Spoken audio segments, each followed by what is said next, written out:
অত্যন্ত জনপ্রিয় পাকিস্তানি পেশরি গোশত রান্না করে দেখাচ্ছি। এর জন্য লাগবে খাঁটি গাওয়া ঘি। মূলত এই রান্নাটা ঘি দিয়েই করতে হয়। ঘি দিয়ে এই পেশরি গোশত রান্না করলে মাংসের র ফ্লেভার থাকে না, খুব সুন্দর সুঘ্রাণ সৃষ্টি হয়, যেটার জন্য এই পেশরি গোশত খেতে খুবই ভালো লাগে।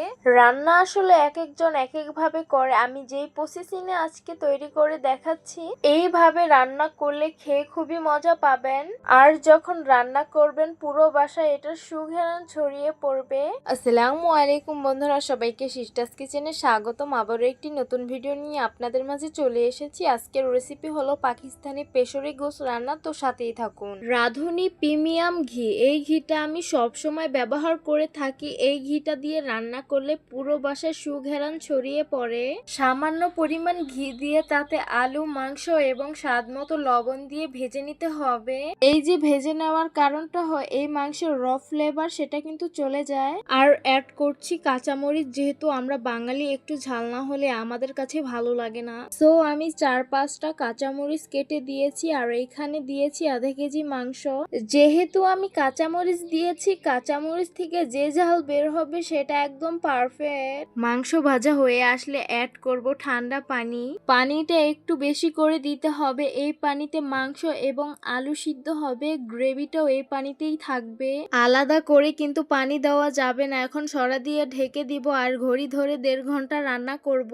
এই যে রান্না হতে থাকবে এর লং টাইম ধরে দেখবেন বাসার মধ্যে সুঘ্রাণ ছড়াতে থাকবে। রান্না না করলে বোঝা যায় না খেতে কেমন লাগবে।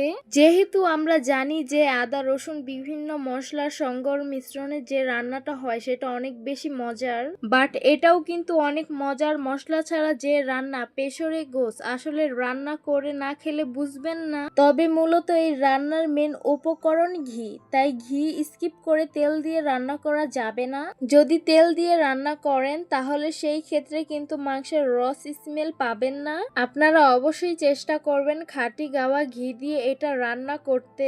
ঘি দিয়ে রান্না করলে পেশরি মাংসের যে অথেন্টিক স্বাদ সেটাই আপনারা পাবেন। আমি ডিটেলসে বললাম, বাট ট্রাই করা না করা আপনাদের উপরে। আজকাল দেখলাম বিভিন্ন নিউজ, সব জায়গায় পেশরি গোশতের বিভিন্ন অ্যাড চলছে। তো যাদের পক্ষে এটা খাওয়া পসিবল হয়নি রেস্টুরেন্টে গিয়ে, তারা চাইলে বাসায় এটা ট্রাই করে দেখতে পারেন। তো আশা করছি আজকের ভিডিওটা আপনাদের কাছে অনেক অনেক বেশি ভালো লাগবে। ভালো লেগে থাকলে আমাদের ইউটিউব চ্যানেলটি সাবস্ক্রাইব করবেন, আর যারা আমার ফেসবুক পেজ থেকে দেখছেন পেজটিকে ফলো করবেন। তাহলে আজকে এই পর্যন্তই থাক। আল্লাহ হাফেজ।